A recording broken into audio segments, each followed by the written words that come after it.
દેવના દુદુર્ભી વાગે છે। મિત્રો, આવા અવનવા વિડીયો સાંભળવા અને શીખવા માટે ચેનલને લાઇક, શેર અને સબસ્ક્રાઈબ કરી દેજો અને કોમેન્ટમાં જય જલારામ બાપા લખવાનું ભૂલતા નહીં। સત્તાધાર આપાગીગાનું બેસણું। આપાગીગા મહાસમર્થ અને પ્રભાતના પહોરમાં જેનું નામ લઈએ તો પવિત્ર થઈએ એવા મહાન ભક્ત, ભગવાન હારે એકતાર થઈ ગયેલા અને જલાબાપાના સમકાલીન। સાધુનું રૂપ લઈ ભગવાન પૂજ્ય જલાબાપાની કસોટી કરવા વીરપુર પધાર્યા। માતા વીરબાઈની માંગણી કરી બાપાએ માતાજીને અર્પણ કર્યા અને જેવા ભગવાન માતાજી સાથે વીરપુર ગામની બહાર નીકળ્યા એવા જ સત્તાધારના મંદિરમાં ધનનના ધન ધનનના ધન કરતા મંડ્યા નગારા વાગવા અને દુદુર્ભી થવા।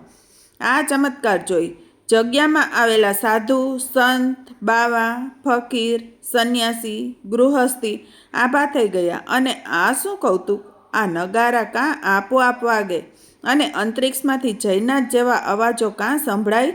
બધા પૂગ્યા આપાગીગા પાસે। આપા, આપા, જલ્દી પધારો, મંદિરમાં એક કૌતુક થાય છે। નગારા એની મેળે વાગવા માંડ્યા છે અને દુંદુર્ભી વાગી જયનાથ જેવા અવાજો સંભળાય છે।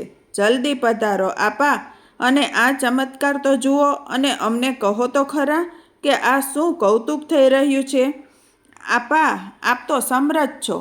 હસતા હસતા અને આંખમાં હરખના આંસુ સારતા આપાગીગા બોલ્યા, ભાઈઓ, વીરપુરમાં આજે જલો ભગત મોજું માણે છે। આજે ભવસાગર તરીને પાર થાય છે। આજે વૈકુંઠવાળો એને ત્યાં આવ્યો છે। ધન્ય જલા ભગત, ધન્ય સતી। આમ કહી આપાગીગાએ વીરપુરની 10 તરફ હાથ જોડ્યા।